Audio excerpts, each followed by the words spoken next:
नमस्ते। तो UPSC podcast channel में आपका स्वागत है। नमस्ते।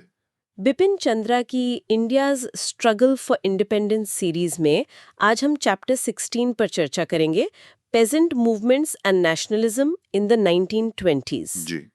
आज का फोकस रहेगा खास तौर पर अवध यानी अवध के किसान आंदोलन पर। बिल्कुल। तो देखिए, 19वीं सदी में भी किसानों का गुस्सा तो था ही, ऐसा नहीं कि ये कोई नई बात थी। हाँ, जमींदार, साहूकार, अंग्रेजी हुकूमत, शोषण तो चल ही रहा था। बिल्कुल। लेकिन 20वीं सदी के जो आंदोलन थे उनमें एक खास बात थी, एक नया एंगल था शायद। हाँ, एंगल ये था कि इनका राष्ट्रीय स्वतंत्रता संग्राम यानी नेशनल फ्रीडम स्ट्रगल से एक गहरा कनेक्शन बन रहा था। अच्छा।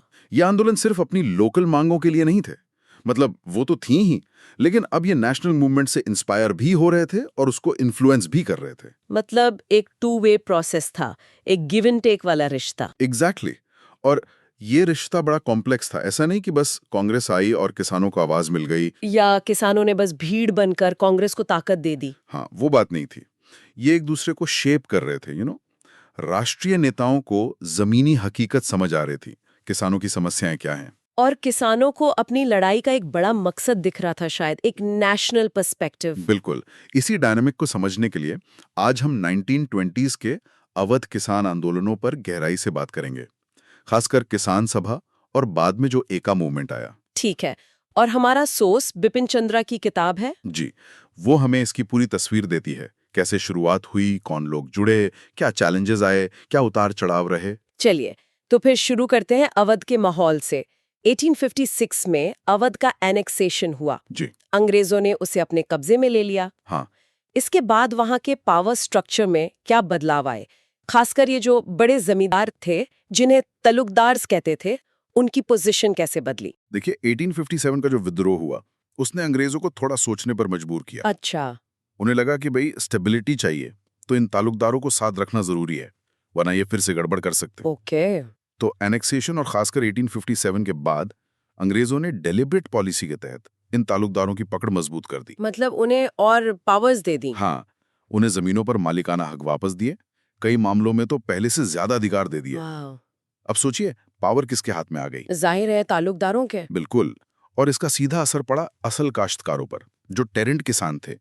उनकी हालत बस खराब होती चली गई। क्यों? अंग्रेजों को उनसे मतलब नहीं था? अंग्रेजों का मेन मकसद था लगान वसूलना और शांति बनाए रखना। इसके लिए उन्होंने तालुकदारों को खुली छूट दे दी कि भाई तुम जैसे चाहो मैनेज करो, हमें हमारा हिस्सा पहुंचाते रहो।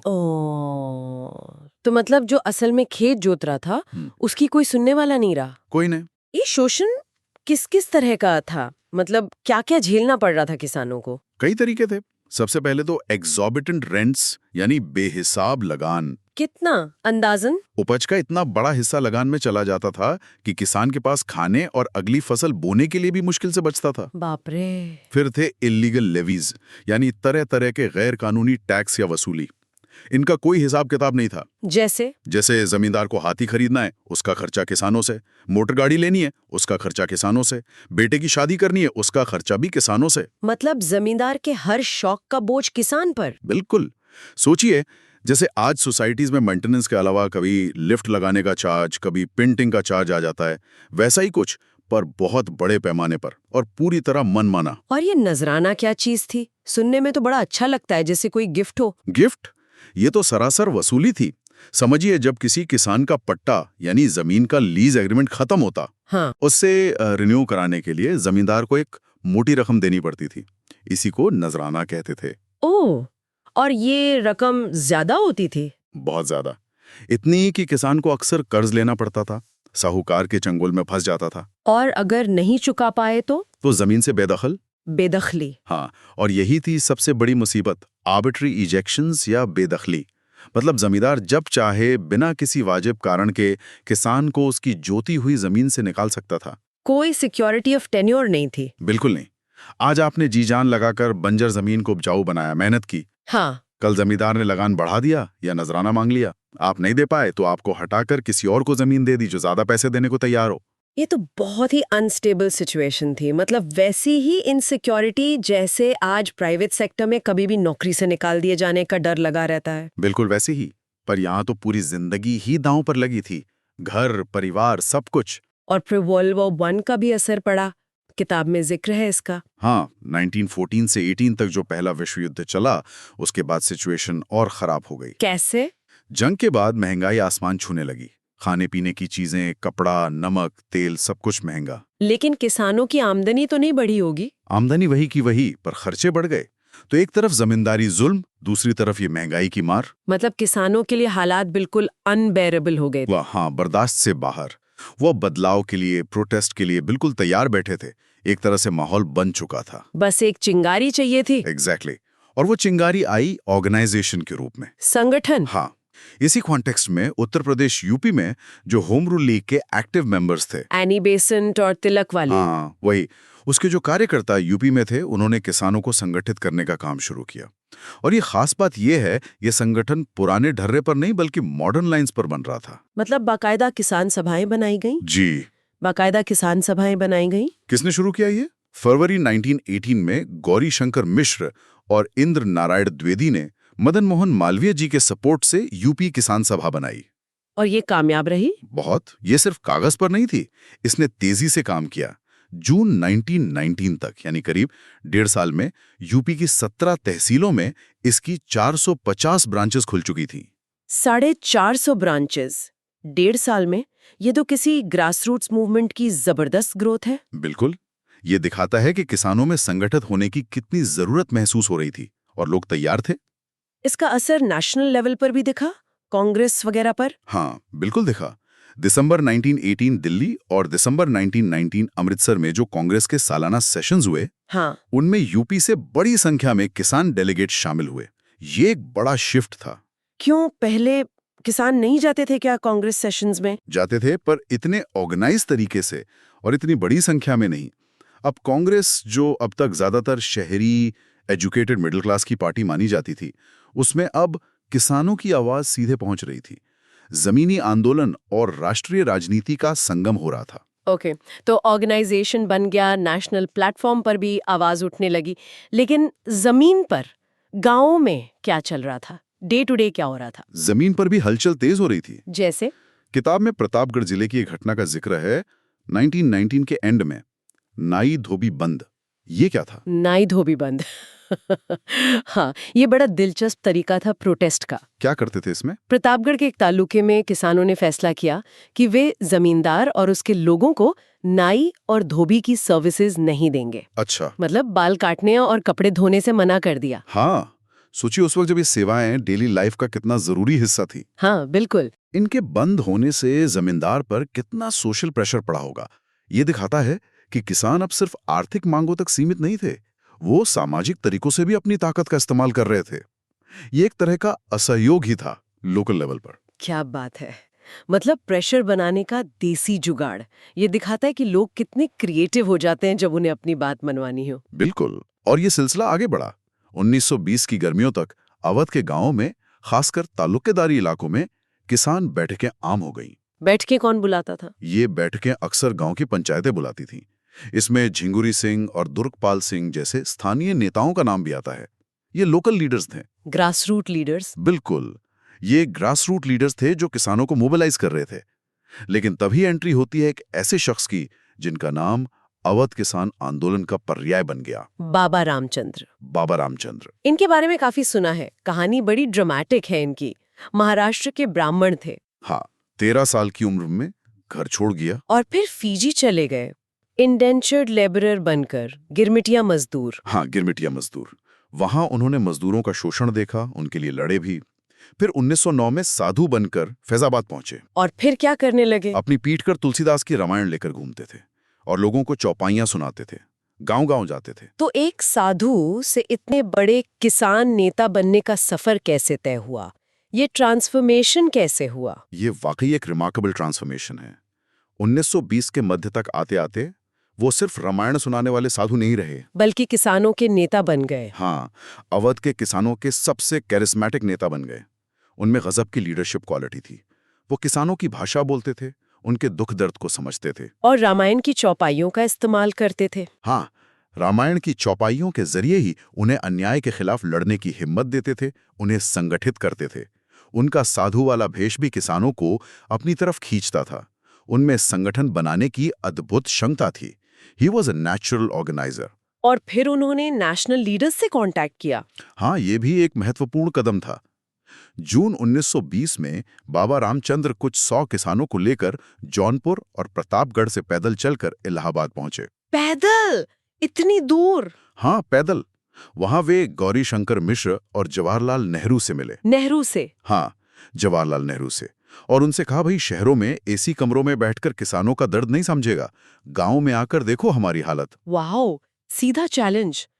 नेहरू पे क्या असर हुआ इसका? बिपिन चंद्रा बताते हैं कि नेहरू पर इसका गहरा असर हुआ। वो बहुत प्रभावित हुए। जून से अगस्त 1920 के बीच नेहरू ने कई बार अवध के गांव का दौरा किया। खुद गए वो गांव में? हाँ, खुद गए। वो किसानों के बीच रहे, उनकी झोपड़ियों में रुके, उनकी बातें सुनी। इससे नेहरू की राजनीति की समझ बदली और वो किसान सभा आंदोलन से भावनात्मक रूप से जुड़ गए। ये तो बहुत बड़ी बात थी।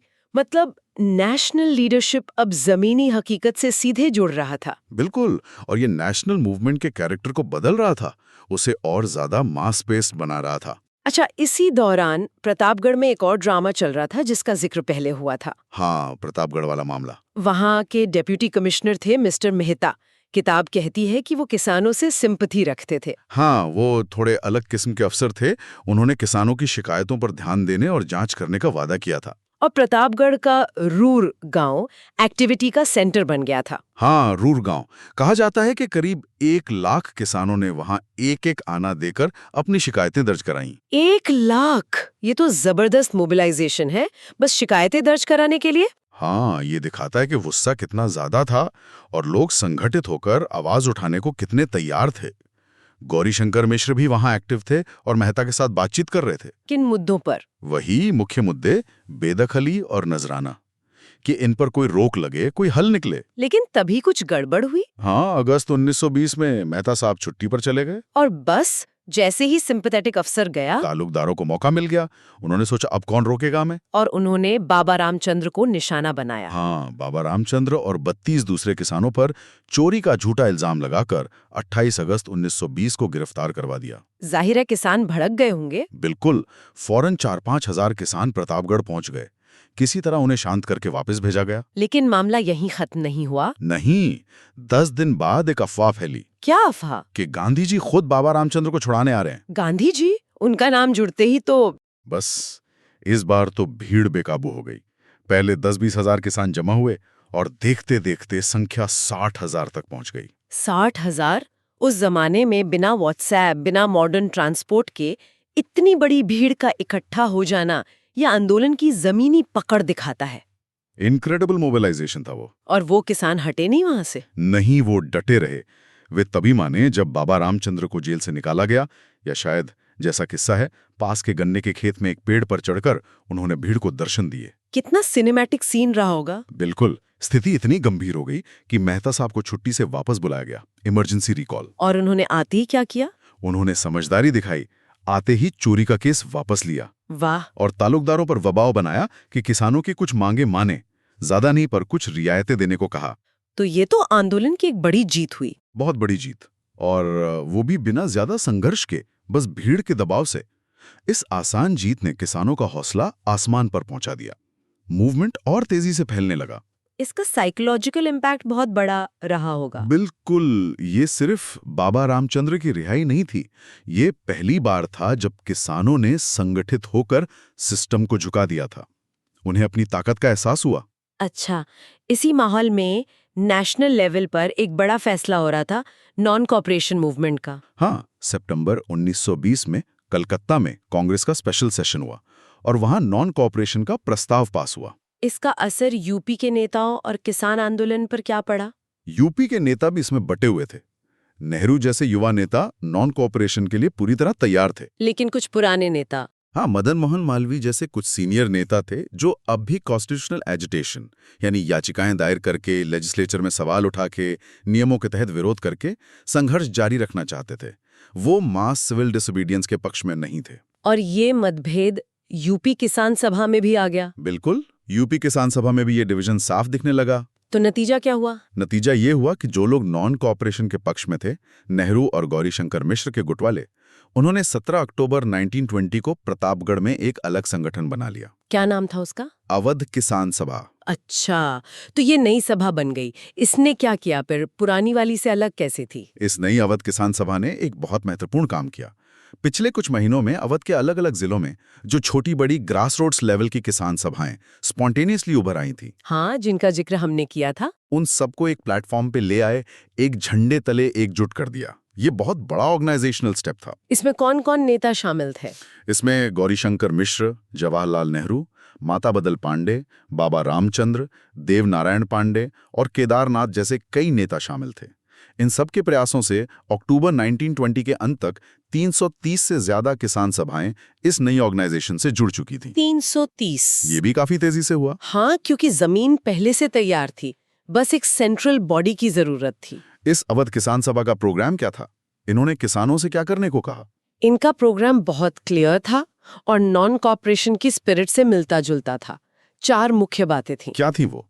पहला, रिफ्यूज टू टिल बेदखली लैंड, यानी जिन जमीनों से किसानों को बेदखल किया गया है उन्हें कोई दूसरा किसान न जोते। एकजुटता दिखाओ। ठीक है।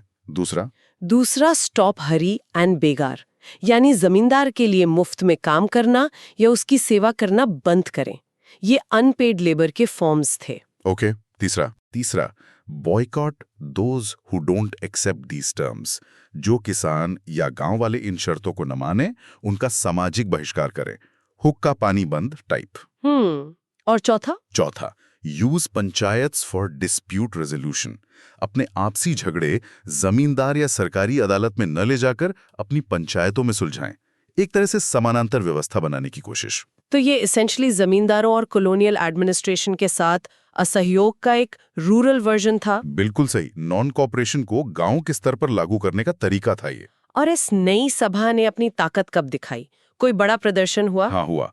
दिसंबर 1920 में अयोध्या में। हाँ, 20 और 21 दिसंबर को फैजाबाद के पास अयोध्या में एक बहुत बड़ी रैली हुई। कितनी भीड़ थी? अंदाजन 100,000 किसान शामिल हुए। 1 लाख किसान? हाँ। अयोध्या में ये संख्या तो अपने आप में स्टुपेंडस है। विश्वास नहीं होता। हाँ, ये अवध किसान सभा का पहला बड़ा शक्ति प्रदर्शन था और उस रैली में बाबा रामचंद्र का एक ड्रामेटिक जेस्चर था। क्या किया उन्होंने? वो खुद को रस्सियों में बांध कर आए थे। रस्सियों में? क्यों? ये दिखाने के लिए कि किसान जमींदारों और कानूनों के कैसे बंधनों में जकड़े हुए हैं। एक बहुत पावरफुल सिंबलिज्म था ये। भीड़ पर इसका जबरदस्त असर हुआ होगा। वाकई, ये तो कमाल का तरीका था अपनी बात कहने का। अच्छा, किताब में एक और खास बात हाईलाइट की गई है।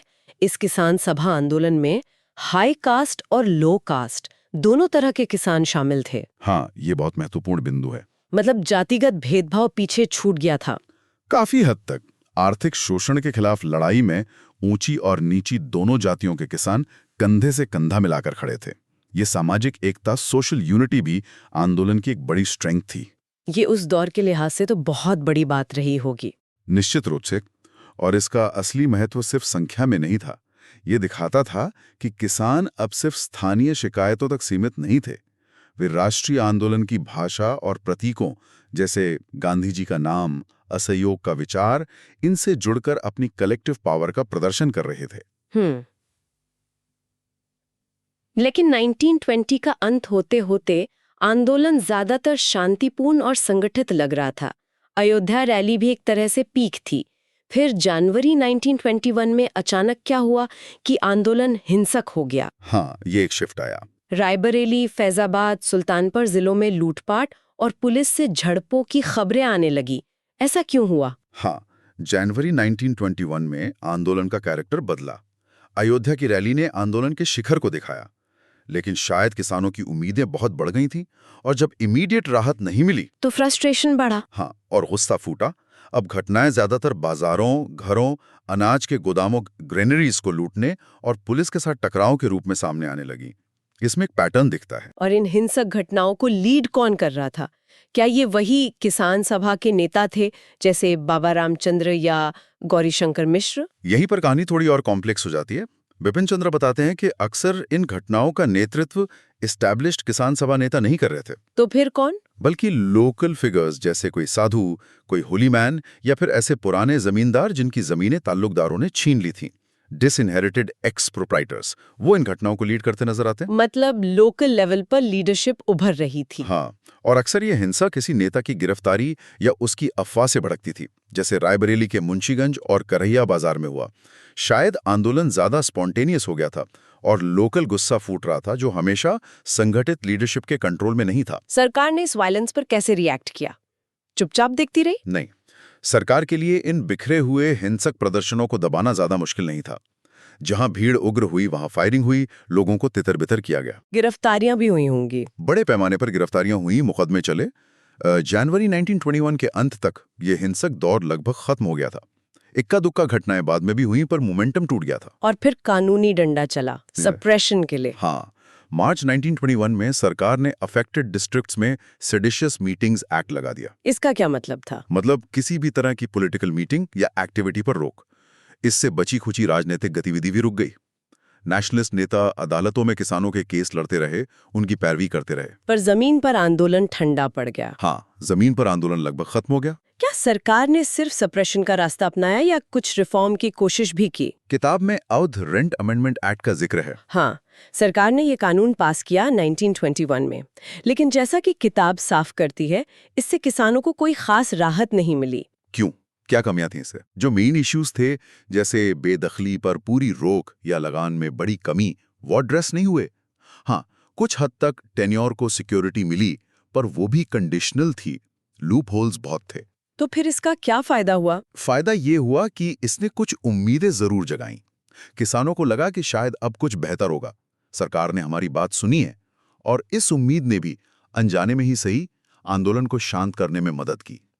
Sometimes the mere promise of reform can diffuse a movement, even if the reform itself is inadequate. ये बात तो है।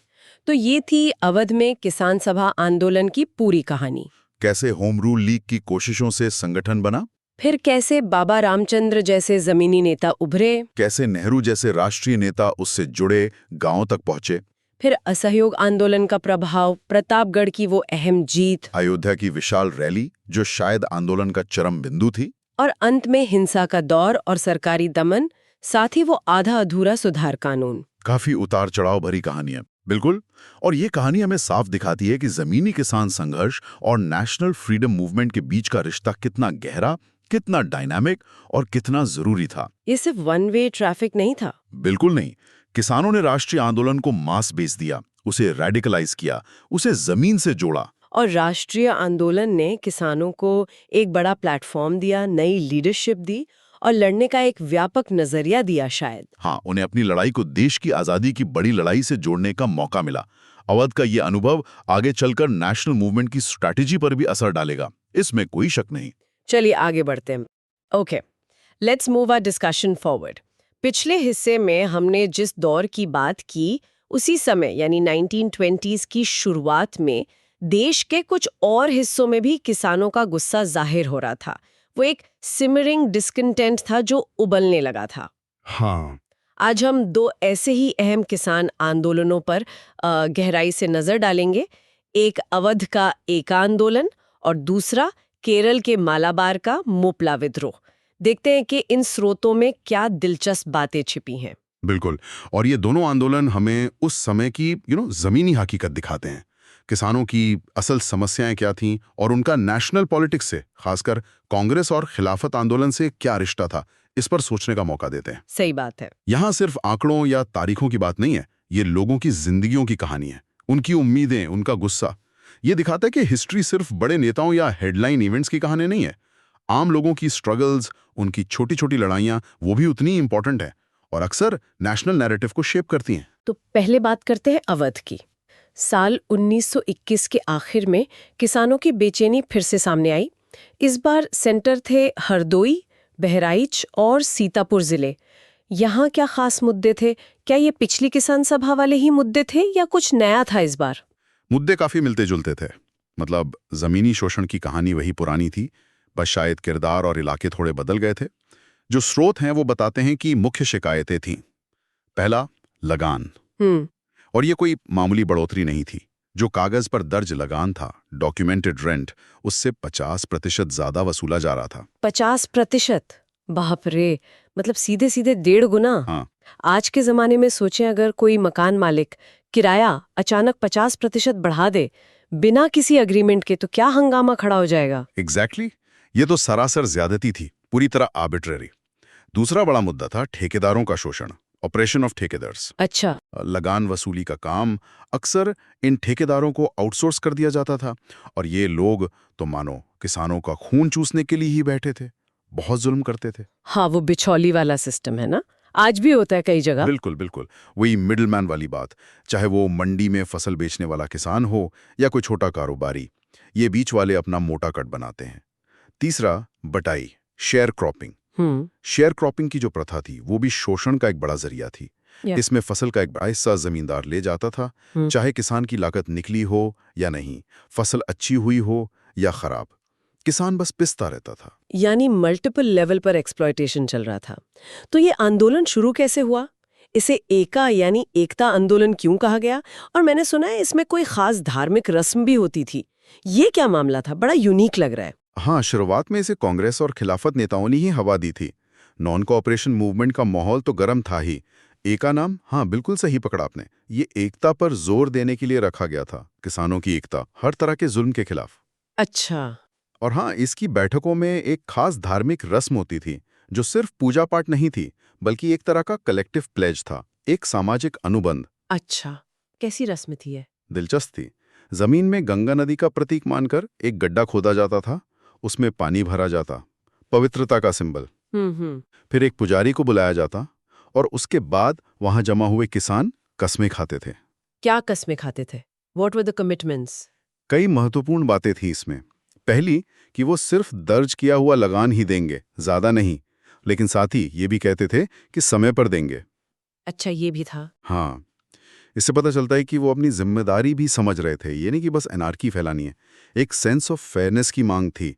दूसरी कसम थी कि अगर उन्हें जमीन से बेदखल किया गया, इविक्ट किया गया, तो वो जमीन छोड़ेंगे नहीं। ओह, ये तो सीधा टकराव था, बिल्कुल डायरेक्ट कॉन्फ्रंटेशन पावर स्ट्रक्चर के साथ।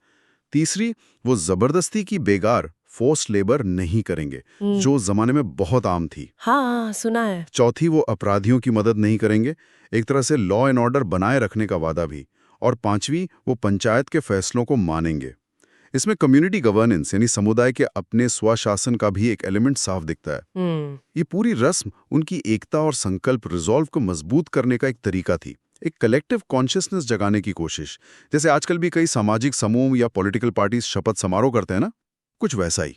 ये तो वाकई दिलचस्प है। रिचुअल को रेजिस्टेंस का टूल बना दिया। लेकिन फिर कहानी में ट्विस्ट आया है ना। मदारी पासी और दूसरे जमीनी नेताओं का जिक्र है। ये कौन लोग थे और क्या उन्होंने इस आंदोलन की डायरेक्शन बदल दी? बिल्कुल, बहुत जल्द इस आंदोलन का अपना ग्रासरूट्स लीडरशिप उभर कर सामने आया। इसमें मदारी पासी और दूसरे निचली जातियों के नेता प्रमुख थे। ये लोग जमीन से ज्यादा जुड़े हुए थे, शायद किसानों के दुख दर्द को कांग्रेस के शहरी मिडिल क्लास नेताओं से ज्यादा करीब से महसूस करते थे। ये हो सकता है। और एक बड़ा फर्क ये था कि ये लोग कांग्रेस और खिलाफत नेताओं की अहिंसा, नॉन वायलेंस की पॉलिसी से पूरी तरह सहमत नहीं थे। अच्छा। उन्हें लगता था कि जरूरत पड़ने पर आत्मरक्षा में या जुल्म का मुकाबला करने के लिए ताकत का इस्तेमाल करना पड़ सकता है। ये अक्सर होता है, कोई बड़ा आंदोलन किसी नेशनल लीडर की कॉल पर शुरू होता है, एक खास आइडियोलॉजी के साथ, लेकिन जमीनी स्तर पर पहुंचते पहुंचते लोकल इश्यूज, लोकल डायनामिक्स और लोकल लीडर्स उसे एक अलग रंग दे देते हैं, ज्यादा रेडिकल बना देते हैं कई बार। हाँ, ये तो है। जमीनी हकीकत अक्सर किताबी आदर्शों से अलग होती है। तो इसका नतीजा क्या हुआ? नेशनल लीडरशिप से टकराव हुआ। टकराव शायद सीधे तौर पर न हुआ हो, लेकिन एक दूरी जरूर बन गई। नतीजा ये हुआ कि आंदोलन का राष्ट्रवादियों यानी कांग्रेस और खिलाफत नेताओं से संपर्क कमजोर पड़ गया। वो अपनी लोकल ग्रीवेंसेस और अपने तरीकों पर ज्यादा फोकस करने लगा। एक तरह से नेशनल मेनस्ट्रीम से डिस्कनेक्ट हो गया। एक और चौंकाने वाली बात इन स्रोतों में है कि इसमें छोटे जमींदार भी शामिल थे। ये थोड़ा अजीब नहीं लगता? आमतौर पर तो किसान आंदोलन जमींदारों के खिलाफ ही होते हैं, यही सुना है हमने। हाँ, ये वाकई एक नुकीला पॉइंट है और एका आंदोलन को पिछले किसान सभा आंदोलन से अलग करता है। पिछला आंदोलन लगभग पूरी तरह से काश्तकारों, टेनेंट्स पर आधारित था, जिनके हित सीधे सीधे जमींदारों के खिलाफ थे। हाँ। लेकिन एका आंदोलन में तस्वीर थोड़ी ज्यादा कॉम्प्लेक्स है। इसमें कई छोटे जमींदार भी शामिल हुए, वजह क्या वजह थी? वजह ये थी कि वो खुद सरकार की भारी भू राजस्व मांग, हैवी लैंड रेवेन्यू डिमांड से परेशान थे। अंग्रेजी हुकूमत उनसे भी तो कस के टैक्स वसूल रही थी, तो उनकी हालत भी बहुत अच्छी नहीं थी। अच्छा, वो खुद भी पिसे हुए थे। हाँ, कुछ हद तक। यहाँ क्लास स्ट्रगल की तस्वीर सीधी साधी नहीं है कि बस किसान वीएस जमींदार।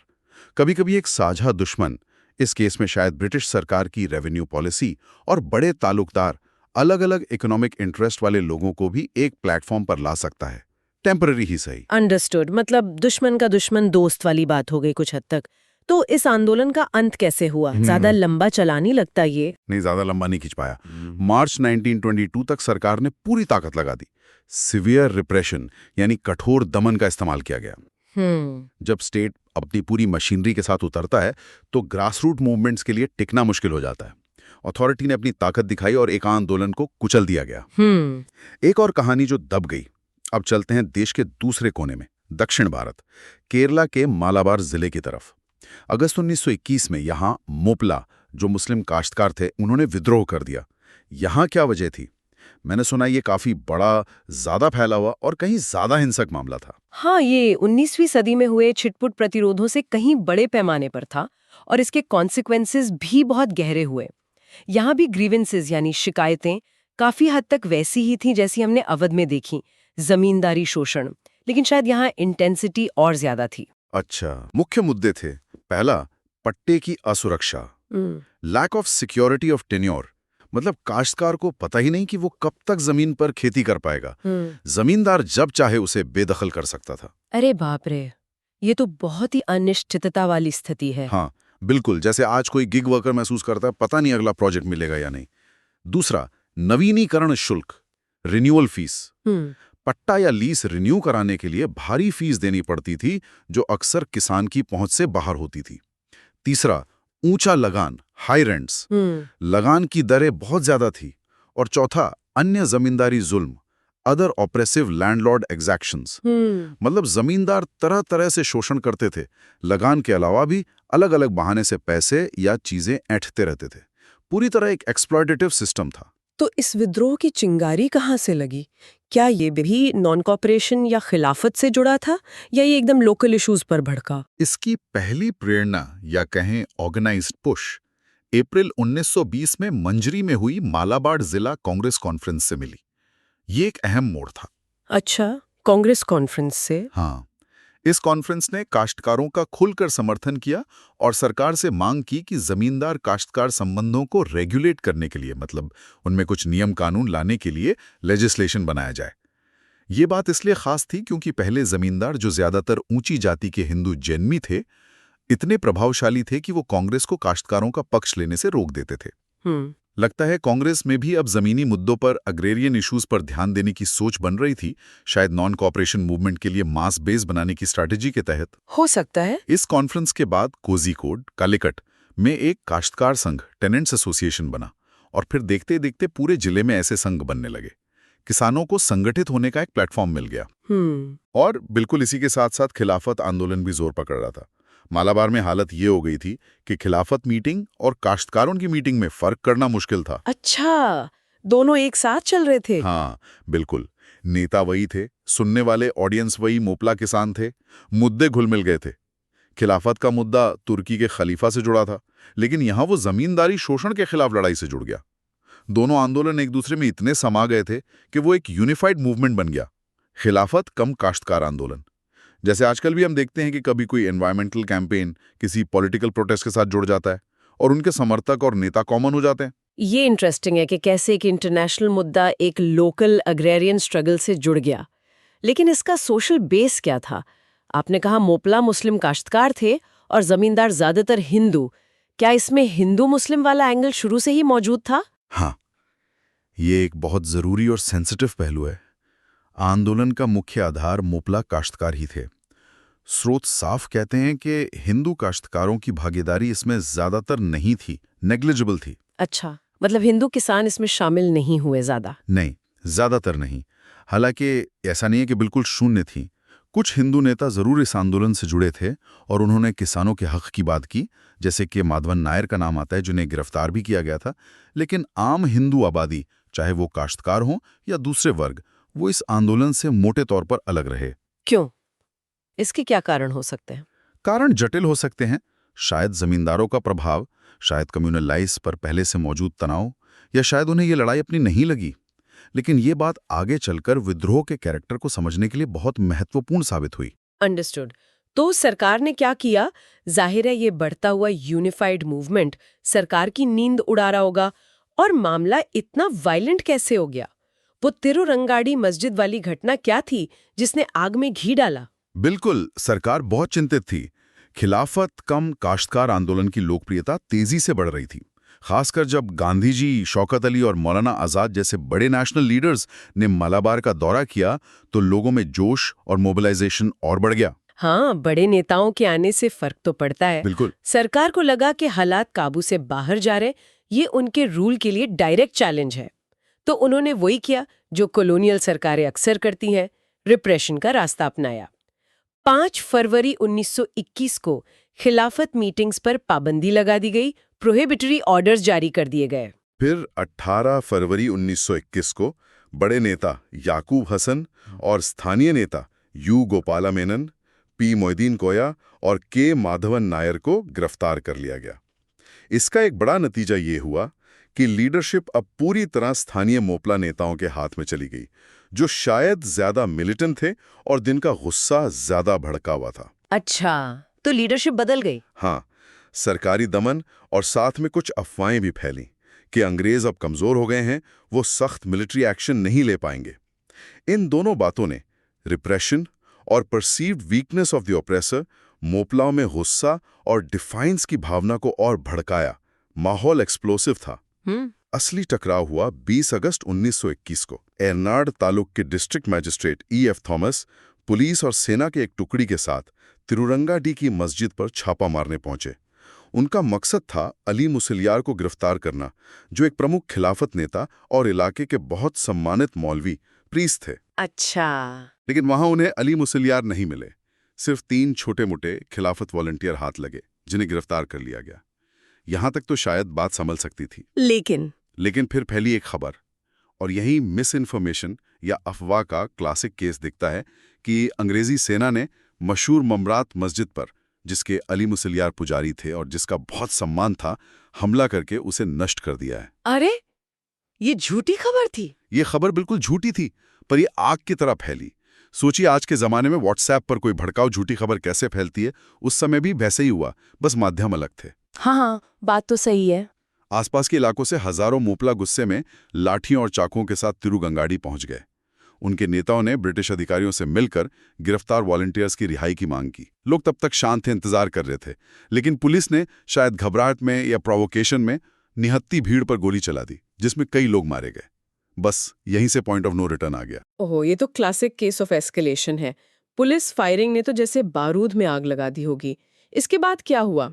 इसके बाद जबरदस्त हिंसा भड़क उठी। गुस्साए मोपलाओं ने बदला लेने के लिए पुलिस स्टेशन, सरकारी दफ्तरों, खजानों पर हमला किया, उन्हें जला दिया, सारे रिकॉर्ड्स नष्ट कर दिए ताकि लगान और कर्ज के सबूत मिट जाएं, सरकारी खजाना लूट लिया। विद्रोह तेजी से एरनाड, वल्लुवनाड और पोन्नानी तालुकों में फैल गया। ये वो इलाके थे जहां मोपलों की आबादी ज्यादा थी और जमींदारी शोषण भी शायद ज्यादा था। ये दिखाता है कि कैसे एक चिंगारी, खासकर जब पहले से इतना गुस्सा, फ्रस्ट्रेशन और अन्याय की भावना दबी हुई हो, उसे अनकंट्रोल्ड वायलेंस में बदल सकती है। अथॉरिटी का सिंबल सब निशाने पर आ गया। विद्रोह के शुरुआती निशाने कौन थे? क्या ये शुरू से ही पूरी तरह हिंदू विरोधी था, जैसा कि बाद में पोर्ट्रे किया गया? और ये कुनहम्मत हाजी कौन थे, जिनका जिक्र आता है कि उन्होंने कुछ हद तक इसे कंट्रोल करने की कोशिश की? ये बहुत महत्वपूर्ण सवाल है। स्रोत बताते हैं कि विद्रोह के पहले चरण में निशाने ज्यादा सिलेक्टिव थे। प्राइमरीली वो थे जिन्हें मोपला अपने शोषण का सीधा कारण मानते थे। पहला, अलोकप्रिय जमींदार, जो ज्यादातर हिंदू थे। हाँ, जो ज्यादातर हिंदू थे, लेकिन निशाना उनके जमींदार होने की वजह से था, ना कि सिर्फ हिंदू होने की वजह से। दूसरा, सरकारी सत्ता के प्रतीक, कचहरी, पुलिस स्टेशन, खजाना, सरकारी दफ्तर, कम्युनिकेशन लाइंस। अच्छा। तीसरा, ब्रिटिश बागान मालिक या अधिकारी। अच्छा। खास बात यह है कि स्रोत इस बात पर जोर देते हैं कि जो जमींदार थोड़े नरम थे या जो गरीब हिंदू थे, उन्हें आमतौर पर शुरुआत में नहीं छुआ गया। विद्रोही हिंदू आबादी वाले इलाकों से गुजरते थे, लेकिन सिलेक्टिव अटैक करते थे। और कुछ विद्रोही नेताओं जैसे कुनम्मद हाजी, जो एक पूर्व सैनिक थे और जिनका काफी प्रभाव था, ने तो बाकायदा इस बात का खास ध्यान रखने की कोशिश की कि आम हिंदुओं को बेवजह परेशान न किया जाए या लूटा ना जाए। अच्छा, उन्होंने रोका भी? हाँ, सोर्स ये भी बताते हैं कि उन्होंने ऐसा करने वाले अपने ही विद्रोही साथियों को सजा भी दी। इतना ही नहीं, कुनम्मद हाजी ने उन मोपलाओं को भी सजा दी जो सरकार का साथ दे रहे थे, गवर्नमेंट लॉयलिस्ट थे। ओह। इससे साफ पता चलता है कि मामला शुरू में प्राइमरीली एंटी गवर्नमेंट और एंटी लैंडलॉर्ड था, न कि प्योरली कम्युनल।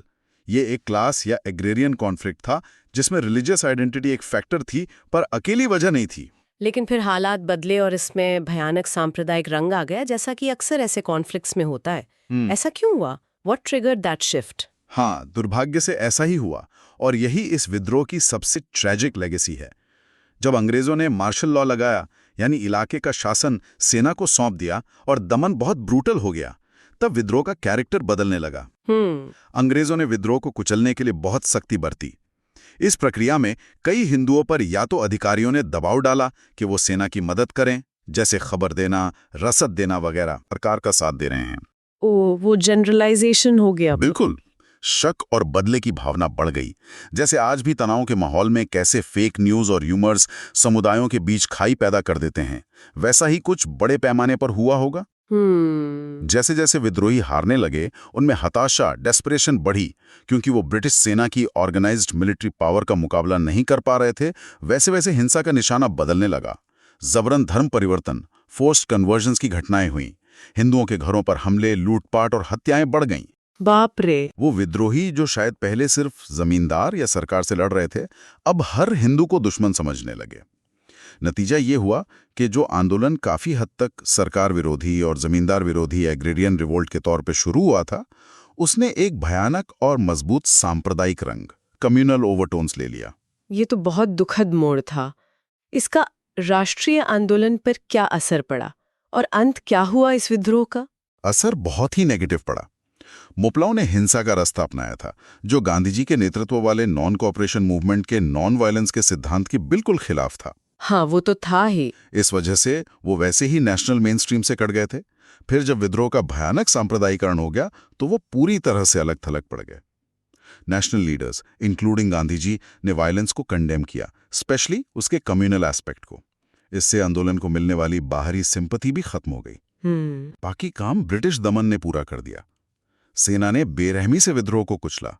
दिसंबर 1921 तक सारा प्रतिरोध खत्म हो गया। लेकिन इसकी कीमत बहुत भारी चुकानी पड़ी। कितने लोग मारे गए थे? सरकारी आंकड़ों के हिसाब से 2337 मोपला मारे गए।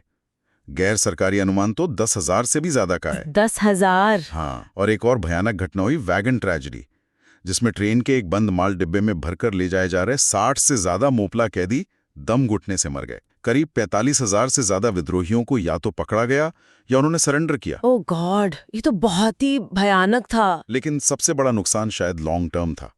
इस विद्रोह के ब्रूटल सप्रेशन के बाद जुझारू मोपला समुदाय इतना डिमोरलाइज्ड और क्रश्ड हो गया कि कहा जाता है आजादी तक किसी भी तरह की पॉलिटिकल एक्टिविटी या आंदोलन में उनकी भागीदारी लगभग शून्य रही। मतलब बिल्कुल ही खत्म हो गई भागीदारी। हाँ, लगभग। वो न तो दोबारा राष्ट्रीय आंदोलन में सक्रिय रूप से शामिल हुए, न ही बाद में केरल में जो powerful communist led peasant movements उभरे उनमें हिस्सा लिया। ये दिखाता है कि कैसे स्टेट रिप्रेशन का असर पीढ़ियों तक रह सकता है, एक पूरे समुदाय को पॉलिटिकल लैंडस्केप से मार्जिनलाइज कर सकता है। तो ये दोनों आंदोलन, यूपी का अका और मालाबार का मोपला, नेशनल पॉलिटिक्स से काफी हद तक जुड़े हुए थे, जैसा आपने बताया। होम रूल, असहयोग, खिलाफत, इन सब का असर था। बिल्कुल, इसमें कोई शक नहीं कि एक कनेक्शन था। यूपी में प्रेरणा होम रूल लीग से मिली और बाद में असहयोग और खिलाफत आंदोलन ने उसे फ्यूल किया। अवध में तो 1921 की शुरुआत में जब किसान आंदोलन पीक पर था, तो फर्क करना ही मुश्किल था कि कौन सी मीटिंग असहयोग की है और कौन सी किसान रैली। हाँ, आपने बताया था। माहौल बिल्कुल मिलाजुला था। मालाबार में भी हमने देखा कि कैसे खिलाफत और काश्तकार मीटिंग्स एक हो गई थीं, तो नेशनल पॉलिटिक्स जमीन तक पहुंच रही थी और जमीनी पेजेंट मूवमेंट्स नेशनल पॉलिटिक्स को प्रभावित कर रहे थे, या कम से कम नेशनल लीडर्स का ध्यान खींच रहे थे। लेकिन फिर हिंसा की वजह से, जैसा दोनों जगह हुआ, राष्ट्रीय नेताओं और किसानों के बीच एक दूरी भी बनी। गांधी जी ने किसानों से अपील की कि वो हिंसा ना करें और यहाँ तक कि लगान न देने जैसे एक्सट्रीम कदम उठाने से भी मना किया। इसे कुछ लोग कैसे इंटरप्रेट करते हैं? क्या ये माना जाता है कि बड़े नेता जो ज्यादातर मिडिल क्लास बैकग्राउंड के थे, वो डर गए थे कि आंदोलन उनके हाथ से निकलकर ज्यादा रैडिकल हो जाएगा, उनके कंट्रोल से बाहर हो जाएगा? हाँ, ये एक महत्वपूर्ण इंटरप्रिटेशन है जो स्रोतों में भी डिस्कस की गई है। एक नजरिया यह है कि मध्यम वर्ग या बुर्जुआ नेतृत्व, बुर्जुआ लीडरशिप को ये डर था कि आंदोलन उनके सेफ फ्रेमवर्क से बाहर निकलकर ज्यादा रैडिकल और मिलिटेंट यानी उग्र जमीनी नेताओं के हाथ में चला जाएगा। लीडर्स की तरफ से संयम, रेस्ट्रेंट बरतने की अपील, चाहे वो मांगों को लेकर हो, जैसे लगान पूरी तरह बंद ना करना, या आंदोलन के तरीकों को लेकर, जैसे हिंसा ना करना, इसे अक्सर जमींदारों और संपत्ति वाले वर्गों, प्रॉपर्टी क्लासेस के हितों की चिंता के सबूत के तौर पर देखा जाता है कि कहीं क्लास वॉर न शुरू हो जाए। हाँ, डर था कि कहीं ये क्लास वॉर में ना बदल जाए जिससे नेशनल यूनिटी को खतरा हो। जैसे कभी-कभी स्टूडेंट प्रोटेस्ट जब ज़्यादा डिस्ट्रप्टिव हो जाते हैं तो कुछ फैकल्टी मेंबर्स या यूनिवर्सिटी एडमिनिस्ट्रेशन पीछे हट जाते हैं। उन्हें डर लगता है कि अब ये हमारे कंट्रोल में नहीं रहा और इससे इंस्टीट्यूशन का नुकसान होगा। लेकिन क्या इसका कोई और पहलू भी हो सकता है? क्या ये सिर्फ डर ही था या कोई और स्ट्रेटेजिक सोच भी काम कर रही थी? क्योंकि नेशनल मूवमेंट चलाना भी तो आसान नहीं था, उन्हें बहुत कुछ बैलेंस करना पड़ता होगा। बिल्कुल मुमकिन है, और सोर्सेज इस तरफ इशारा भी करते हैं। ये भी हो सकता है कि राष्ट्रीय नेतृत्व की सलाह के पीछे एक जेन्युइन मंशा ये हो कि किसानों को हिंसक विद्रोह के भयानक परिणामों से बचाया जाए। हाँ, ये भी बात है। हमने देखा कि यूपी और मालाबार दोनों जगह जब आंदोलन हिंसक हुआ तो सरकार ने कितनी बेरहमी से उसे कुचला, जिसमें किसानों का ही सबसे ज्यादा नुकसान हुआ, जान भी गई, जमीन भी छीनी और सालों तक डर का माहौल रहा। तो शायद नेता उन्हें इसी डेवेस्टेशन से बचाना चाह रहे थे। उनका मानना था कि नॉन वायलेंट रेजिस्टेंस ज्यादा सस्टेनेबल है। और उनकी ये सलाह कि किसान लगान ना देने जैसे चरम कदम ना उठाएं, इसके पीछे और भी स्ट्रेटेजिक कंसिडरेशंस हो सकते हैं। पहली बात, जैसा हमने देखा, किसान खुद भी लगान या जमींदारी व्यवस्था को पूरी तरह खत्म करने, एबोलिशन की मांग प्रमुखता से नहीं कर रहे थे। उनकी मुख्य मांगें थीं बेदखली बंद हो, अवैध वसूली, इलीगल सेसेस रुके, ज्यादा लगान कम हो, फोर्स लेबर बंद हो। इन मांगों का तो राष्ट्रीय नेतृत्व समर्थन कर ही रहा था। सही बात है। दूसरी बात, लगान पूरी तरह बंद करने जैसे एक्सट्रीम कदम उठाने से शायद वो छोटे जमींदार भी, जैसे एका आंदोलन में शामिल हुए थे, डर कर पूरी तरह सरकार की गोद में चले जाते। नेशनल मूवमेंट शायद कोशिश कर रहा था कि जमींदारों का एक हिस्सा कम से कम न्यूट्रल बना रहे सरकार और राष्ट्रीय आंदोलन के बीच चल रहे संघर्ष में। उन्हें पूरी तरह दुश्मन बना लेना शायद स्ट्रेटेजिकली ठीक नहीं समझा गया हो, स्पेशली जब लड़ाई ब्रिटिश हुकूमत से थी। हाँ, ये पॉलिटिकल कैलकुलेशन भी हो सकता है। बिल्कुल, तो ये एक पॉलिटिकल कैलकुलेशन का हिस्सा भी हो सकता है। तो ये किसान आंदोलन और राष्ट्रीय नेतृत्व के बीच का रिश्ता काफी कॉम्प्लेक्स था, कोई सिंपल इक्वेशन नहीं थी। ऐसा नहीं है कि बस नेता जो कहते थे किसान वही करते थे, या किसान जो चाहते थे नेता उसका आंख मूंद कर समर्थन करते थे। डिमांड्स, मेथड्स, लीडरशिप, आइडियोलॉजी और जमीनी हकीकत के बीच लगातार एक टेंशन, एक नेगोशिएशन चलता रहता था। कई परतें हैं इसमें सोचने के लिए। बिल्कुल, जमीनी हकीकत, स्थानीय नेतृत्व के अपने डायनामिक्स, राष्ट्रीय नेतृत्व की अपनी स्ट्रेटेजिक कंपल्शंस और लिमिटेशंस, और फिर घटनाओं के अनपेक्षित परिणाम, जैसे मालाबार में हिंसा का भड़कना और उसका कम्युनल टर्न लेना, इन सब ने मिलकर उस दौर की एक बहुत ही कॉम्प्लेक्स और डायनामिक तस्वीर बनाई। ये दिखाता है कि हिस्ट्री कितनी लेयर्ड होती है और उसे ब्लैक एंड व्हाइट में देखना कितना मुश्किल होता है। चलिए आगे बढ़ते हैं और देखते हैं कि इस दौर के और कौन से पहलू हमारे सामने आते हैं। Okay, let's move our discussion forward. आज हम बात करने वाले 1928 के बारदोली सत्याग्रह की। गुजरात की सूरत जिले की बारदोली तालुका से उठी एक जबरदस्त आवाज थी ये। हमारा सोर्स मटेरियल बिपिन चंद्रा की किताब है, चैप्टर 16, और ये जो पूरा वाकया है ना, इसकी जड़ें कहीं ना कहीं नॉन कॉपरेशन मूवमेंट के दिनों से जुड़ी हुई लगती हैं। बिल्कुल सही। वो 1922 में गांधी जी ने सिविल डिसोबीडियंस कैंपेन शुरू करने के लिए, आपको याद होगा, बारदोली को ही चुना था। हाँ हाँ बिल्कुल। हालांकि वो चौरी चौरा वाला इंसिडेंट हो गया तो प्लान रोकना पड़ा, पर उस तैयारी ने, उस मोबिलाइजेशन ने बारदोली को पॉलिटिकली काफी चार्ज कर दिया था। एक तरह की पॉलिटिकल कॉन्शियसनेस पहले से थी वहां। अच्छा, तो मतलब जमीन पहले से तैयार थी, पर ये जमीन तैयार की किसने? सोर्स में कुछ लोकल नेताओं का जिक्र आता है, जैसे कल्याण जी और कुंवर जी मेहता, दयाल जी देसाई। इनका क्या रोल था इस शुरुआती तैयारी में? हाँ, ये बहुत इंपॉर्टेंट लोग थे, जमीनी कार्यकर्ता थे, कोई मतलब पैराशूट लीडर्स नहीं थे। सोर्स बताता है कि ये लोग पिछले एक दशक से मतलब करीब 10 साल से बारडोली में सोशल रिफॉर्मर्स और पॉलिटिकल एक्टिविस्ट के तौर पर एक्टिव थे। 10 साल लंबा समय है। बहुत लंबा। नॉन कॉपरेशन का मैसेज इन्होंने ही घर घर पहुंचाया था। आप सोचिए, उन्होंने नेशनल स्कूल्स खोले, स्टूडेंट्स को इनकरेज किया कि सरकारी स्कूल छोड़ें, विदेशी कपड़ों और शराब का बॉयकॉट करवाया और यहाँ तक कि सूरत म्युनिसिपैलिटी पर कंट्रोल भी हासिल कर लिया था। ये सब नॉन कॉपरेशन मूवमेंट से पहले और उसके दौरान की बातें हैं। मतलब बहुत डीप ग्राउंड वर्क था ये। कमाल है यार, ये तो मतलब एक लंबे समय का इन्वेस्टमेंट था कम्युनिटी में। लेकिन जब नॉन कॉपरेशन मूवमेंट वापस ले लिया गया तब क्या हुआ? अक्सर ऐसा होता है ना कि आंदोलनों के बाद एक लालसा आ जाता है, मोमेंटम टूट जाता है। हाँ। बिल्कुल, बारडोली में भी ऐसा हुआ। थोड़ी निराशा तो आई थी, सोर्स में भी इसका जिक्र है, पर बारडोली के कांग्रेसी रुके नहीं। वो कंस्ट्रक्टिव वर्क में लग गए, रचनात्मक कार्य जिसे कहते हैं। अच्छा। और उनका खास फोकस था काली पराजय समुदाय पर। ये जानना बहुत जरूरी है कि उस वक्त की जो ऊंची जातियां थीं, जिन्हें उजाली पराजय कहा जाता था, वो इन्हें काले लोग कहकर बुलाती थीं। और ये काली पराजय समुदाय तालुका की आबादी का लगभग 60% हिस्सा थे। 60%? बाप रे, मतलब majority population. Exactly, majority population थी। सोर्स ये भी बताता है कि गांधी जी ने 1922 में इन नेताओं को थोड़ा टोका भी था। शायद कहा था कि आपने इन लो कास्ट, अनटचेबल और ट्राइबल समुदायों के अपलिफ्टमेंट के लिए कुछ खास नहीं किया। बिल्कुल, गांधी जी की वो बात शायद इन नेताओं को चुभ गई। मतलब it acted as a catalyst. इसी से इंस्पायर होकर इन ऊंची जाति के नेताओं ने काली पराजय समुदाय के बीच बहुत संजीदगी से काम शुरू किया। उन्होंने 6 आश्रमों का एक पूरा नेटवर्क फैलाया। और ये आश्रम सिर्फ नाम के नहीं थे। सोर्स बताता है कि इनमें से कई आज भी आदिवासियों की शिक्षा और वेलफेयर के लिए काम कर रहे हैं। अच्छा, आज भी? हाँ, और ये आश्रम 1922 के विड्रॉल के बाद जो डीमोरलाइजेशन आया था ना, उससे उभरने और कार्यकर्ताओं को एंगेज रखने में भी बहुत मददगार साबित हुए। ये आश्रम वाला काम वाकई दिलचस्प लग रहा है। मतलब ये सिर्फ स्कूल खोलना या मीटिंग करना ही था, या कुछ और भी गहरा था इसमें? डेली बेसिस पे क्या करते थे ये लोग? नहीं, ये बहुत गहरा था। यहाँ डेडिकेशन का लेवल देखिए। कुंवर जी मेहता और केशव जी गणेश जी जैसे नेताओं ने तो काली पराज समुदाय की बोली सीखी। अरे वाह! ताकि उनसे उनकी भाषा में जुड़ सकें।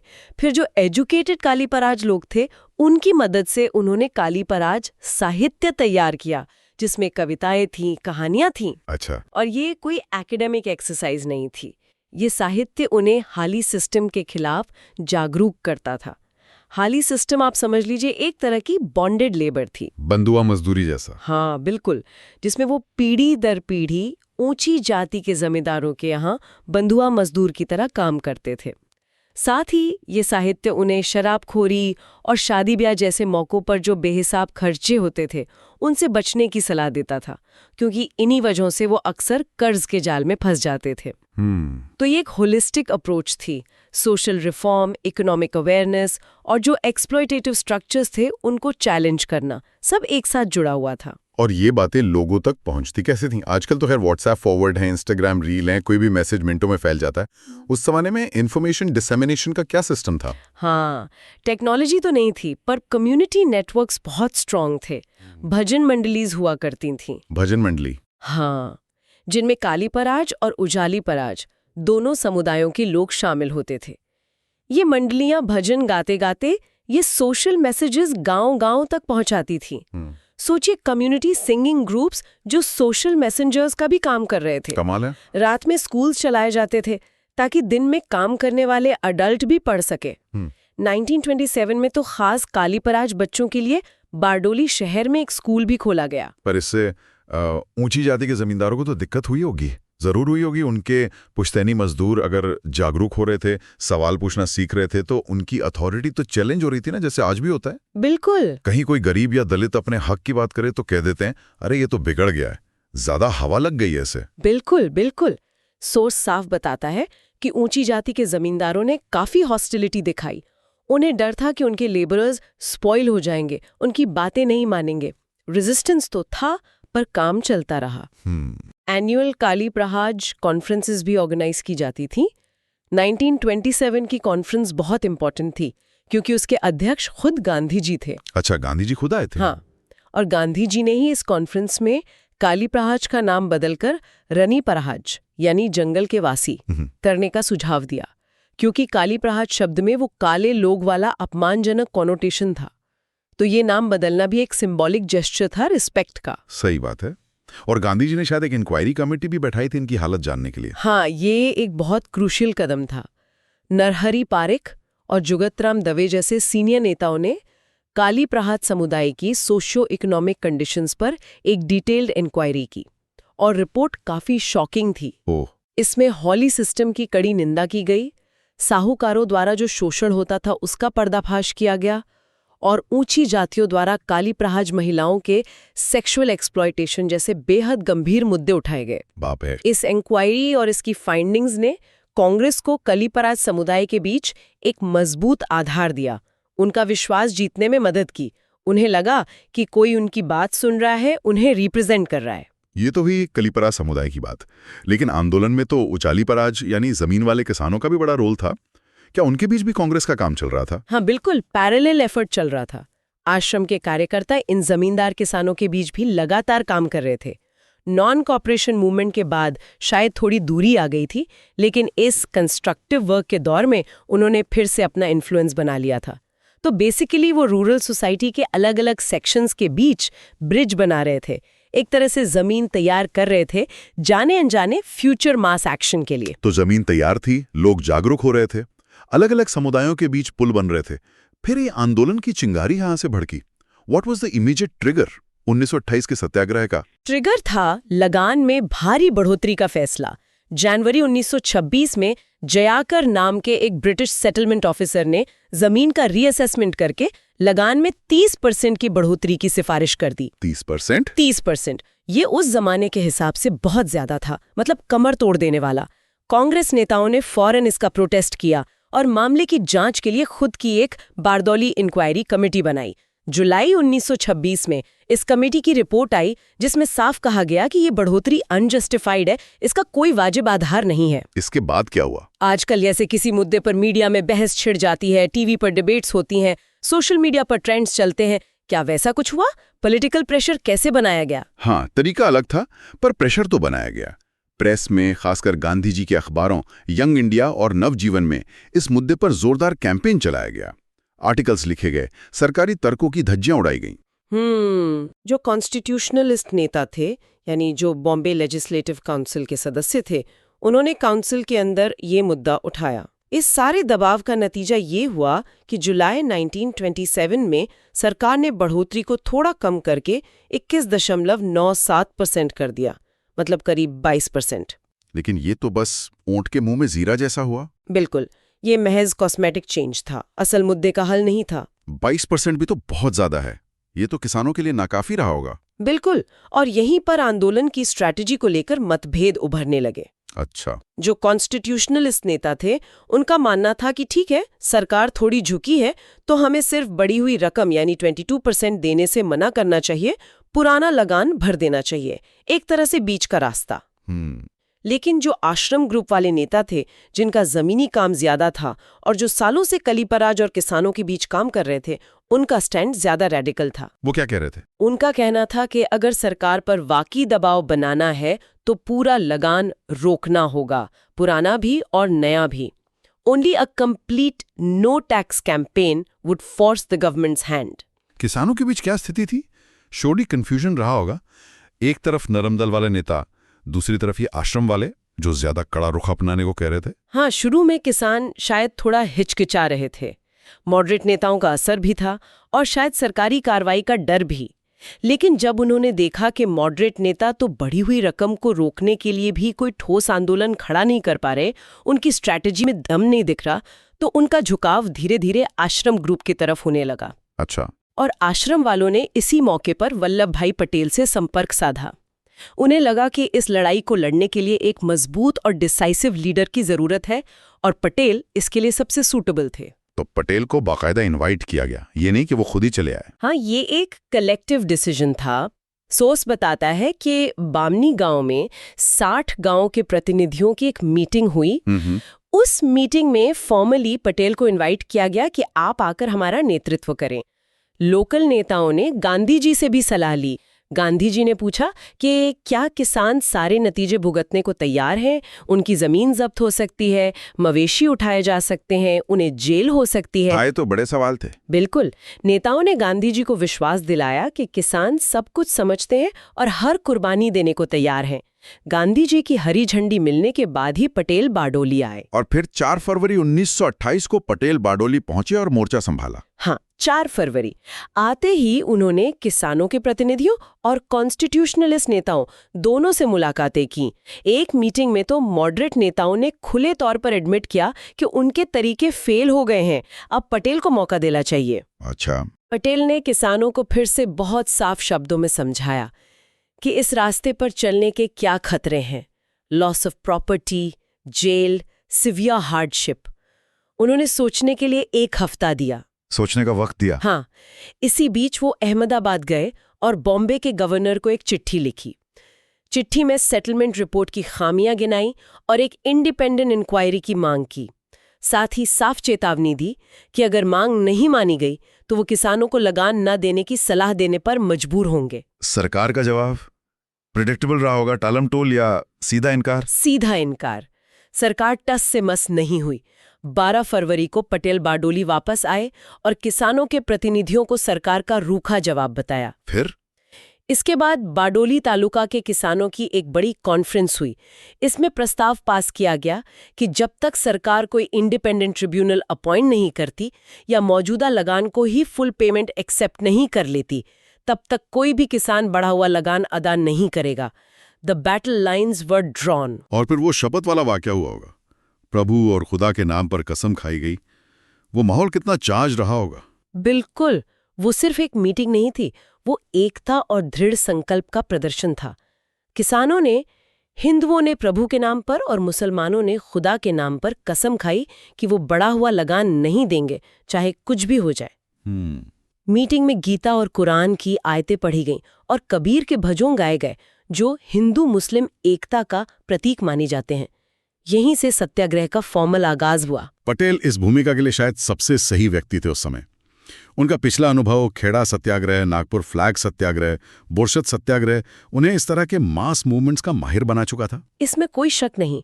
गुजरात में गांधी जी के बाद वो सबसे बड़े नेता माने जाते थे।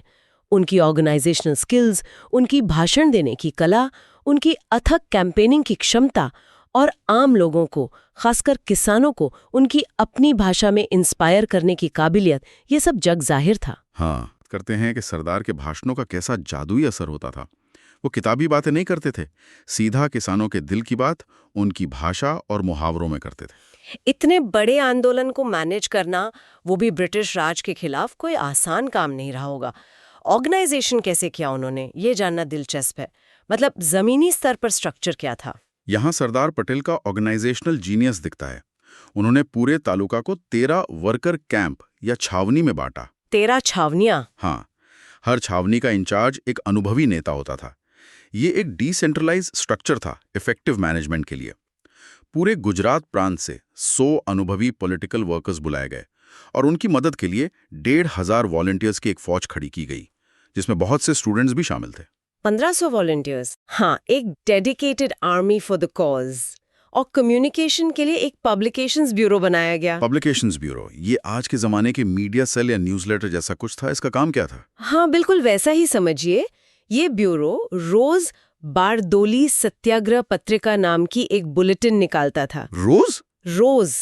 इसमें आंदोलन से जुड़ी खबरें होती थीं, नेताओं के भाषण छापे जाते थे, सरकार द्वारा की गई जब्ती, कॉन्फिस्केशन की तस्वीरें होती थीं, लोगों का हौसला बढ़ाने वाली बातें होती थीं। वॉलंटियर्स की फौज इस पत्रिका को रोज तालुका के कोने कोने तक पहुंचाती थी। इन्फॉर्मेशन इज पावर, और पटेल ये जानते थे। सही बात है। इसके अलावा एक इंटेलिजेंस विंग भी थी। Intelligence wing? जासूसी? सीरियसली? ये क्या करती थी? कोई जेम्स बॉन्ड टाइप काम था क्या? हाँ, जेम्स बॉन्ड तो नहीं, पर काम बहुत महत्वपूर्ण था। इसका मुख्य काम था ये पता लगाना कि कौन से किसान दबाव में आकर लगान भरने की सोच रहे हैं या ढीले पड़ रहे हैं। अच्छा, इंटरनल विजिलेंस। हाँ, ऐसे लोगों के पीछे वॉलंटियर्स लग जाते थे, उन्हें समझाते थे, उनका हौसला बढ़ाते थे। दूसरा काम था सरकारी अधिकारियों की एक्टिविटीज पर नजर रखना। वो कब कहाँ क्या करने वाले हैं, खासकर जब्ती की कार्रवाई कब हो सकती है। जैसे ही जब्ती की भनक लगती, ये विंग फौरन गांव वालों को आगाह कर देती, ताकि वो अपने घरों पर ताला लगाकर कहीं और चले जाएं, या फिर अपने मवेशियों और सामान के साथ पास के बड़ौदा राज्य की सीमा में चले जाएं, जो ब्रिटिश इंडिया का हिस्सा नहीं था। वाह, ये तो काउंटर इंटेलिजेंस भी हो गया। हाँ, it was a mix of internal vigilance and counter intelligence against government moves. जबरदस्त। लेकिन लोगों को सिर्फ सूचना देने या भाषण देने से तो जोड़ा नहीं जा सकता, खासकर जब सामने जमीन और संपत्ति छीनने का खतरा हो। रियल मोबिलाइजेशन कैसे हुई? लोगों को लगातार मोटिवेट कैसे रखा गया? इसके लिए मल्टी प्रोंग्ड स्ट्रैटेजी अपनाई गई। जबरदस्त प्रोपेगेंडा कैंपेन चलाया गया, लगातार मीटिंग्स होती थीं, भाषण दिए जाते थे, पैम्फलेट्स बांटे जाते थे, कार्यकर्ता घर घर जाकर लोगों को समझाते थे। घर घर जाकर? हाँ, महिलाओं को मोबिलाइज करने पर खास जोर दिया गया। मीठू बहन पेटिट, जो बॉम्बे की एक अमीर पारसी महिला थीं पर समर्पित गांधीवादी थीं, भक्तिबा दरबार गोपालदास देसाई की पत्नी मणिबेन पटेल, सरदार पटेल की बेटी शारदाबेन शाह, शारदा मेहता जैसी कई महिला कार्यकर्ता गांव-गांव घूमी, महिलाओं की मीटिंग्स की। नतीजा ये हुआ, जैसा सोर्स बताता है, कि अक्सर मीटिंग्स में औरतें मर्दों से ज्यादा संख्या में मौजूद होती थीं और वो सरकारी धमकियों का ज्यादा दिलेरी से सामना करती थीं। True women empowerment in action. वाह! स्टूडेंट्स का क्या रोल था इसमें, जैसे आजकल यूनिवर्सिटी पॉलिटिक्स में होता है? हाँ, स्टूडेंट्स को भी मोबिलाइज किया गया। उन्हें कहा गया कि वो अपने परिवारों को, खासकर जो थोड़े हिचकिचा रहे हों, आंदोलन में डटे रहने के लिए मनाएं, और जो लोग वाकई कमजोर पड़ते दिखते थे या सरकार का साथ देने की सोचते थे, उन पर इंटेंस सोशल प्रेशर डाला जाता था। Social pressure? हाँ, सोशल बॉयकॉट यानी सामाजिक बहिष्कार एक बड़ा हथियार था। ये सोशल बॉयकॉट कैसे काम करता था? सुनने में थोड़ा आजकल के कैंसिल कल्चर जैसा लगता है, लेकिन शायद ज्यादा असरदार रहा होगा जमीनी स्तर पर। असरदार तो बहुत था। ये ज्यादा ऑर्गेनाइज्ड और कम्युनिटी ड्रिवन था। जाति और गांव की पंचायतों का इस्तेमाल किया जाता था रेजोल्यूशन पास करने के लिए। अच्छा, पंचायतें शामिल थीं? हाँ, जो व्यक्ति आंदोलन का विरोध करता या चोरी छुपे लगान भर देता, गांव के लोग उसका हुक्का पानी बंद कर देते थे। सफाई वाले, नाई, धोबी, यहाँ तक कि खेती और मजदूर भी उसे अपनी सेवाएं देने से मना कर देते। सोचिए, आपकी डेली लाइफ कितनी मुश्किल हो जाएगी। बाप रे! रिश्तेदारों और पड़ोसियों से भी सामाजिक बहिष्कार का डर रहता था। कोई शादी ब्याह, दुख सुख में शामिल नहीं होता था। ज्यादातर मामलों में ये बहिष्कार की धमकी ही काफी होती थी, लोगों को आंदोलन के साथ बनाए रखने के लिए। It was a powerful albeit coercive tool of community enforcement. सरकारी अफसरों की तो हालत पस्त हो गई होगी, उनका तो जीना मुश्किल हो गया होगा बारडोली में। बिल्कुल, सबसे ज्यादा प्रेशर सरकारी अधिकारियों और कर्मचारियों पर ही था। उन्हें गांव में राशन पानी मिलना बंद हो गया, कोई उनकी सेवा करने को तैयार नहीं, ट्रांसपोर्ट मिलना मुश्किल हो गया, सरकारी काम करना लगभग नामुमकिन सा हो गया था। और यहाँ पर वो सालों का कंस्ट्रक्टिव वर्क काम आया, जो कांग्रेस नेताओं ने कलीपराज समुदाय के बीच किया था। सरकार ने पूरी कोशिश की कि कलीपराज लोगों को ऊंची जाति के उजालीपराज किसानों के खिलाफ भड़काया जाए, उन्हें लगान भरने के लिए उकसाया जाए, लेकिन सरकार इसमें पूरी तरह नाकाम रही। अच्छा, वो एकता जो सालों की मेहनत से बनी थी, वो इस मुश्किल घड़ी में काम आई। The earlier ground work paid rich dividends. Sardar Patel ने सिर्फ जमीनी लड़ाई ही नहीं लड़ी होगी, उन्होंने बाहर भी माहौल बनाने की कोशिश की होगी। मॉडरेट्स को साथ रखना, पब्लिक ओपिनियन को मोबिलाइज करना, क्योंकि सिर्फ बारडोली के किसानों के दम पर सरकार को झुकाना मुश्किल होता। हाँ, ये पहलू बहुत महत्वपूर्ण था और पटेल ने इसे बखूबी संभाला।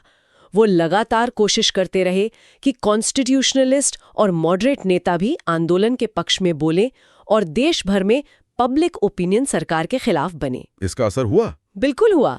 जल्दी ही सरकार के पुराने समर्थक और हमदर्द, यहाँ तक कि जो लोग न्यूट्रल थे, वो भी सरकार की जिद और दमनकारी नीतियों की आलोचना करने लगे। बॉम्बे लेजिस्लेटिव काउंसिल के कई सम्मानित सदस्यों ने विरोध में इस्तीफा दे दिया।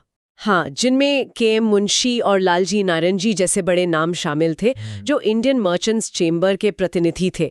ये लोग कोई गरम दल के नेता नहीं थे, रिस्पेक्टेड फिगर्स थे सोसाइटी में। यानी दबाव सिर्फ बारडोली तक सीमित नहीं रहा, ये बॉम्बे और शायद दिल्ली तक भी महसूस किया जाने लगा। बिल्कुल, वाइसरॉय तक बात पहुंची। बिल्कुल, जुलाई 1928 आते आते मामला काफी गंभीर हो गया था। वाइसरॉय लॉर्ड अर्विन को खुद लगने लगा था कि बॉम्बे सरकार मामले को ठीक से हैंडल नहीं कर रही है और स्थिति हाथ से निकल सकती है। सोर्स बताता है कि उन्होंने बॉम्बे के गवर्नर विल्सन पर समझौता करने के लिए दबाव डालना शुरू कर दिया था। उधर ब्रिटिश संसद में भी बारडोली को लेकर सरकार से असहज करने वाले सवाल पूछे जाने लगे थे। इंटरनेशनल स्क्रूटनी बढ़ रही थी। और देश के अंदर माहौल कैसा था? What was the national mood regarding Bardoli? देश भर में पब्लिक ओपिनियन सरकार के खिलाफ होता जा रहा था। बारडोली की खबरें रोज अखबारों में छप रही थीं। बॉम्बे प्रेसिडेंसी के कई दूसरे हिस्सों में भी किसान लगान बढ़ोतरी के खिलाफ आंदोलन करने की धमकी दे रहे थे। अच्छा, और जगह भी? हाँ, बॉम्बे की टेक्सटाइल मिल्स के मजदूर पहले से ही लंबी हड़ताल पर थे। सरकार को एक डर ये भी सता रहा था कि कहीं सरदार पटेल और बॉम्बे के कम्युनिस्ट नेता मिलकर रेलवे हड़ताल न करवा दें। रेलवे हड़ताल? हाँ, अगर ऐसा होता तो बारडोली में फौज और रसद भेजना नामुमकिन हो जाता। The potential for the movement to escalate and spread was very real. Youth organisations का भी जिक्र है सोर्स में, जैसे बॉम्बे यूथ लीग। उनका क्या योगदान रहा? हाँ, बॉम्बे यूथ लीग और दूसरी स्टूडेंट और यूथ ऑर्गेनाइजेशंस ने बॉम्बे शहर में बड़ी बड़ी जनसभाएं और प्रदर्शन किए बारडोली के समर्थन में। पंजाब से किसानों के जत्थे पैदल मार्च करके बारडोली पहुंचने की पेशकश कर रहे थे। पंजाब से? हाँ, पूरे देश से सॉलिडारिटी का प्रदर्शन हो रहा था। और फिर 2 अगस्त 1928 को माहौल को और गर्माते हुए गांधी जी खुद बारडोली पहुंच गए। गांधी जी भी पहुंच गए? हाँ, उनका मकसद था कि अगर सरदार पटेल को गिरफ्तार कर लिया जाता है तो वो खुद आंदोलन की कमान संभाल लेंगे। ये सरकार के लिए एक बहुत बड़ा सिग्नल था। अब सरकार के लिए पीछे हटना ही सबसे समझदारी का रास्ता था। बस उन्हें कोई फेस सेविंग डिवाइस चाहिए था। हाँ, कोई बहाना? कोई बहाना जिससे लगे कि सरकार झुकी नहीं बल्कि किसानों ने कॉम्प्रोमाइज किया है। तो सरकार को मिला वो फेस सेविंग डिवाइस। कैसे निकला ये रास्ता? What was the way out? हाँ, रास्ता निकला। सूरत के जो लेजिस्लेटिव काउंसिल के सदस्य थे, जो पहले सरकार के समर्थक थे, उन्होंने गवर्नर को एक चिट्ठी लिखी। इस चिट्ठी में ये कहा गया कि किसान सरकार की इंक्वायरी करवाने की शर्त मानने को तैयार हैं। चालाकी ये थी कि चिट्ठी में ये साफ साफ नहीं लिखा था कि सरकार की शर्त क्या थी। अरे, सरकार के बीच एक अंडरस्टैंडिंग बन चुकी थी कि बढ़ा हुआ लगान नहीं वसूला जाएगा और इंक्वायरी भी होगी। अच्छा, मतलब एक डील हो गई थी। हाँ, ये एक डेलिबरेटली एम्बिगुअस लेटर था जिसने सरकार को पीछे हटने का मौका दे दिया। तो गवर्नर ने दावा किया होगा कि किसानों ने बिना शर्त सरेंडर कर दिया है। किसी ने उनकी बात मानी? Must have sounded quite hollow. किसी ने भी इस दावे को सीरियसली नहीं लिया। सबको पता था कि असलियत क्या है। ये सिर्फ सरकार की लाज बचाने की कोशिश थी। जीत तो असल में बारडोली के किसानों और सरदार पटेल के नेतृत्व की हुई थी। The government's claim of unconditional surrender was widely seen as just political posturing. और जो इंडिपेंडेंट इंक्वायरी की मांग किसान कर रहे थे, उसका क्या नतीजा निकला? इंक्वायरी हुई। एक जुडिशियल ऑफिसर ब्रूमफील्ड और एक रेवेन्यू ऑफिसर मैक्सवेल को इसकी जिम्मेदारी दी गई और उनकी इंक्वायरी का नतीजा लगभग वही निकला जो किसान और कांग्रेस की इंक्वायरी कमेटी पहले कह चुकी थी। अच्छा, लगान में की गई बढ़ोतरी अनजस्टिफाइड थी, गलत आंकड़ों और अनुमानों पर आधारित थी। उन्होंने सिफारिश की कि बढ़ोतरी को घटाकर सिर्फ 6.03% कर दिया जाए। सिर्फ 6%? कहाँ 30 या 22% और कहाँ 6%? बिल्कुल, it was a resounding vindication for the peasant stand. London के एक मशहूर अखबार न्यू स्टेट्समैन ने भी इस पर टिप्पणी की थी शायद। तो इंटरनेशनल प्रेस ने इसे कैसे देखा? हाँ, सोर्स में इसका जिक्र है। 5 मई 1929 के अंक में न्यू स्टेट्समैन ने लिखा कि मैक्सवेल ब्रूमफील्ड कमेटी की रिपोर्ट भारत में किसी भी स्थानीय सरकार के लिए हाल के सालों में मिली सबसे बड़ी फटकार, वर्स्ट रीबफ है और इसके दूरगामी परिणाम हो सकते हैं। उन्होंने आगे लिखा कि भारतीय लगान के लंबे और विवादास्पद इतिहास में बारडोली जैसी मिसाल ढूंढना मुश्किल है। This international acknowledgement underlined the significance of the victory. तो आखिर में ये आंदोलन सीधे तौर पर स्वराज या आज़ादी के लिए तो नहीं लड़ा गया था, ये तो लगान के मुद्दे पर था। फिर भारतीय स्वतंत्रता संग्राम की बड़ी कहानी में इसका क्या महत्व है? How does it connect to the larger freedom struggle? इसका सबसे अच्छा जवाब खुद गांधी जी के शब्दों में मिलता है, जैसा सोर्स में कोट किया गया है। गांधी जी ने कहा, बारदोली संघर्ष चाहे जो भी हो, ये स्पष्ट रूप से स्वराज की सीधी प्राप्ति के लिए संघर्ष नहीं है। हाँ, लेकिन ये निस्संदेह सच है कि ऐसी हर जागरूकता, बारदोली जैसा हर प्रयास स्वराज को करीब लाएगा और शायद किसी सीधे प्रयास से भी ज्यादा करीब लाएगा। बिल्कुल। मतलब ये कि इस तरह के संघर्ष लोगों में चेतना जगाते हैं, उन्हें संगठित करते हैं, उनमें आत्मविश्वास भरते हैं कि वो सत्ता को चुनौती दे सकते हैं ना। एग्जैक्टली। ये नेशनल कॉन्शियसनेस और मोबिलाइजेशन को बढ़ाने वाले अहम पड़ाव थे। एक तरह से ये भविष्य के बड़े आंदोलनों के लिए ट्रेनिंग ग्राउंड साबित हुआ, बिल्कुल। जिसने दिखाया कि नॉन वायलेंट रेजिस्टेंस अगर सही संगठन और दृढ़ संकल्प के साथ किया जाए तो कितना पावरफुल हो सकता है। हाँ, और इसने किसानों को राष्ट्रीय आंदोलन का एक अभिन्न अंग बना दिया। It wasn't just about tax rates, it was about empowerment, political awakening, and demonstrating the efficacy of Gandhian methods on a large scale. And of course, it firmly established Sardar Patel as a major national leader, the Sardar of the Indian people. Okay, so we hope you liked our today's discussion on Chapter 16, Peasant Movements and Nationalism in the 1920s of India's Struggle of Independence by Bipin Chandra. For more such discussions on UPSC topics, subscribe to the UPSC podcast channel. Dhanyavad. Jai Hind.